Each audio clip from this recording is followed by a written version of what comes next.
Merhaba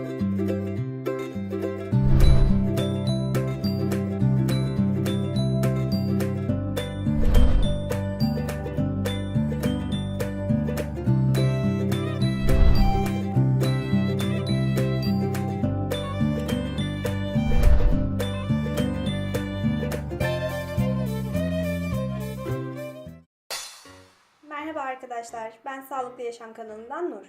Bu videoda sizlere ceviz darı çayının faydalarından, nasıl hazırlandığından ve nasıl tüketmeniz gerektiğinden bahsedeceğim.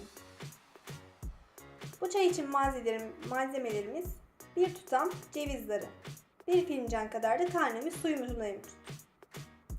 Kaynamış suyumuzun içerisine birazcık ceviz darımızı ilave ediyorum.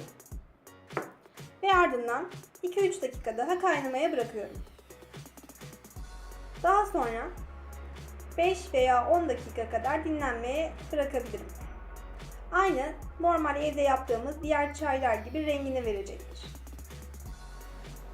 Yapmış olduğumuz bu çayın öksürük ve balgam problemine karşı çok büyük bir faydası görülmekte. Soğuk algınlığına ve gribe karşı da çok iyi gelir. Bağışıklık sistemini güçlendirir. Bu çayın en büyük özelliği ise her yaş grubu için tüketilebilir olması. Çocuğuna ilaç vermek istemeyen bir anne için bu çayı önerebiliriz. Kullanıcılar için acil şifalar diliyorum. Hoşça kalın, sağlıklı yaşayın.